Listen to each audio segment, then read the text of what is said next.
Okay. The last and final report on the ESOB.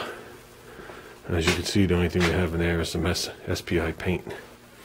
And cart sits bare. Okay. Welder's returned. Okay, that's a good thing. Junior got a refund. That's a good thing. Whole process took approximately, I'm not going to quote me to the day, took approximately from when it broke to him getting the money back in the bank, approximately a month. Is that good? I have no idea. You know, today everybody's used to dealing with like Amazon, and you snap your fingers and stuff lands on your front door, so I can't fault them for any of that. I will say a couple of things, and I find this important. Okay, I'll tell you what the pros and cons of the whole situation was, and then you guys can make up your own mind what you want to do, because I'm definitely not going to tell you to buy it or not buy it.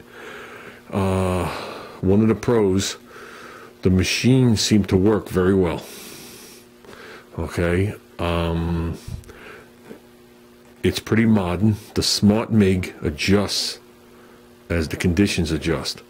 Some of the I can't think of auto set machines. Okay, when you strike the arc, it takes a second, it adjusts, and then it holds it like that. So if conditions change, it won't really change. Okay, we found that machine was changing as you were going along, which is pretty good, especially if you're dealing with sheet metal. But as you know, with sheet metal, you're not really welding more than a couple of dots. To this day, I still won't make anything more than just a that wide. It's just, you're just looking for hell.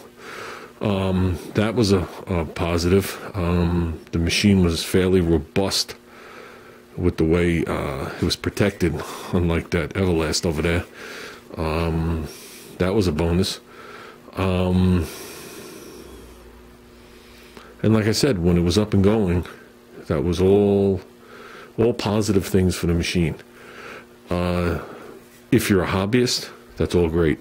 If you're gonna bring it into a shop environment, I don't think any of these machines has nothing to do with it. Nothing to do with ESOB. Any of these machines are considered commercial machines, so you got to think about that. If you need a machine like in here where you're a hobbyist, and a hobbyist means you could be welding frame rails. It doesn't matter. But you're not going to be putting it through 8 hours worth of its paces every single day and expect it to last years and years and years and years. It's not going to happen. We've already discussed that. It's not going to be sitting in the corner with the paint looking like that. Never going to happen. Either is that green machine over there, unless I never use it.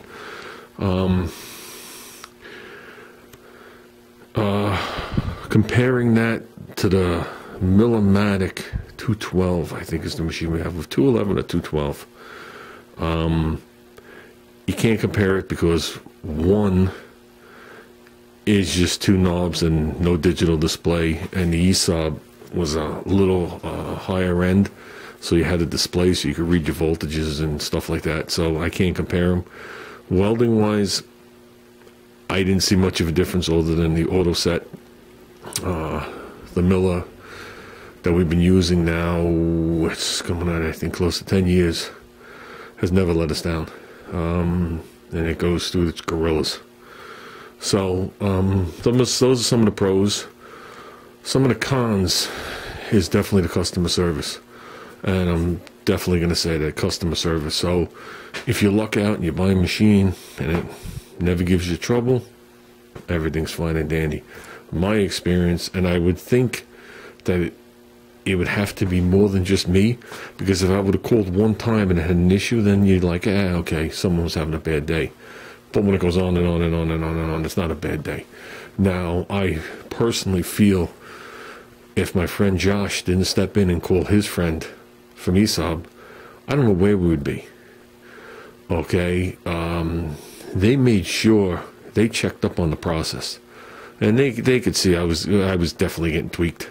You know, not calling names, not that tweaked, but just the process was just a little slow, no matter how you word it, and getting different people every time you call. But then Junior finally locked on to one person, and that one person followed the case.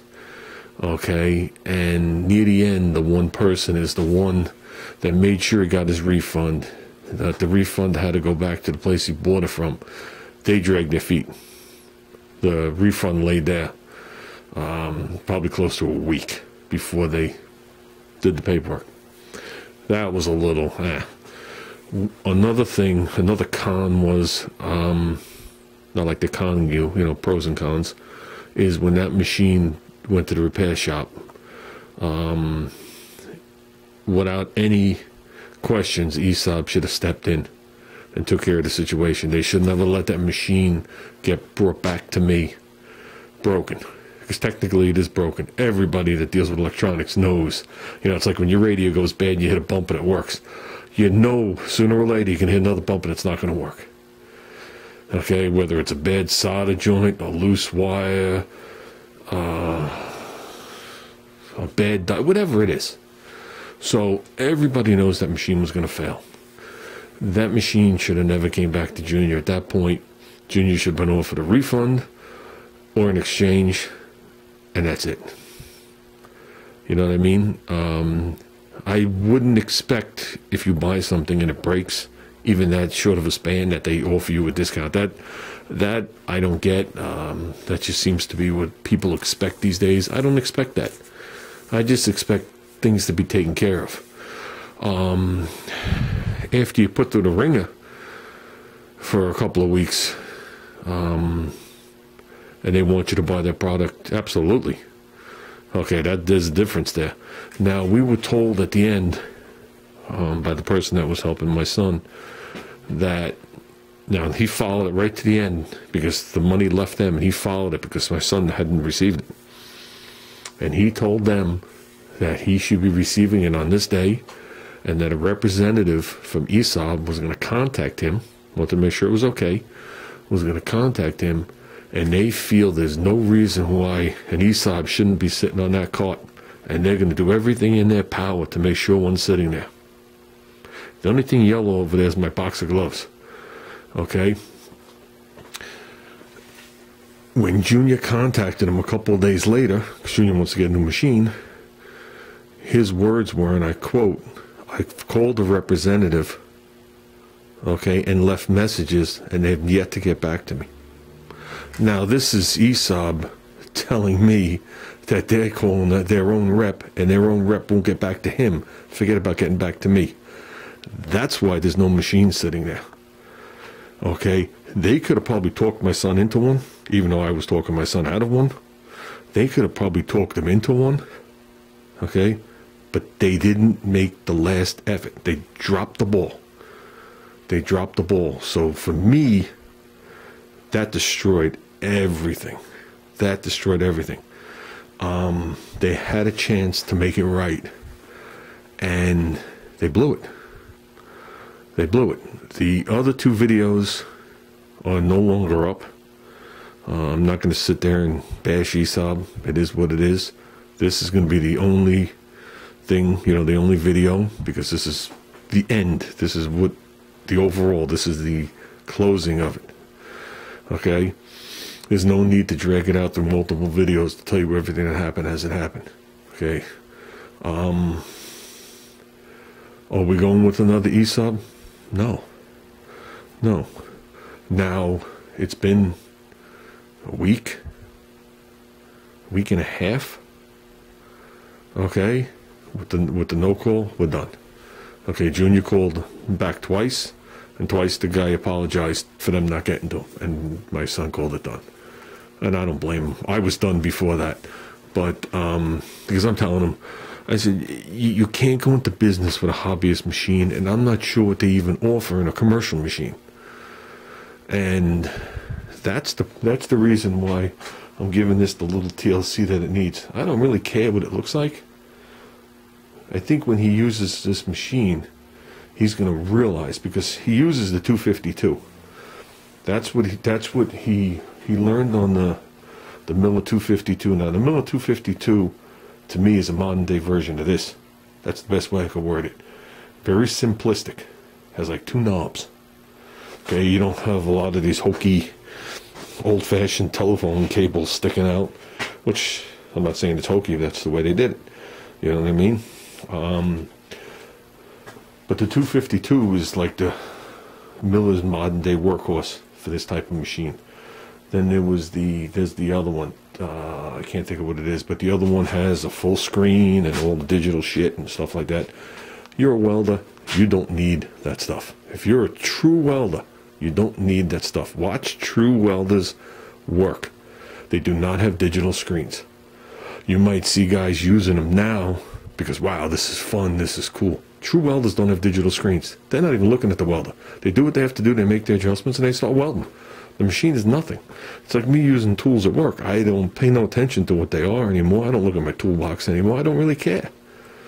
You know what I mean? If my toolbox lit up and the drawers lit up and stuff like that, that'd be cool for about an hour. And who cares? And that's what it comes down to. Some of the knobs and the gadgets and the shit it does for that type of welding. I'm not talking about TIGs and other things like that. Some of the stuff is like, it's so ridiculous. And if you watch the videos on it, when they start making these adjustments, the final product of the weld is so minutely different that it doesn't matter how it comes out. If you swing it all the way to one side and swing it all the way to the other, the weld, the crown of the weld might be different, but they're all acceptable. So, learn what to do. To me, that digital screen is like being hooked to like Google and YouTube. It's somebody telling you what to do. And I'm not going to say what I was going to say next, but you got to learn, you got to do it, and that's it. You want to make money, you pay $3,000, $4,000, $5,000 for a machine. You start cranking out the work. The machine pays for itself very quickly, and then you have the machine for many, many, many, many, many years. So then when it dies, you've taken a $5,000 machine and you've made $500,000 out of it. And that's it, and that's how you do it. You don't buy a machine with all these fancy gadgets, and every month the thing's broken. And he has a friend that bought one, and the board went, and the board was $1,100, and the machine was down. You know, and that's what was going to happen with that yellow one. And like I said, that might have nothing to do with the brand name. All those machines might have that problem. I have nobody to ask. That might be the only one that did it, or there might be another 250 that did it, another 1,000. I have no way of knowing. I don't work in that field. I don't work in the repair field of welders. So, like I said, those are the pros and cons. Pros were, I thought it welded nice. The quality seemed to be right when you handled it. It seemed robust. Cons, something goes wrong. What do? You're done. So, stick with the tried and true. And that's all I got to say. So, and like I said, you're not going to see another ESOB machine sitting there because they dropped the ball. So, I wish they didn't, but they did. So with that, guys, we're out of here.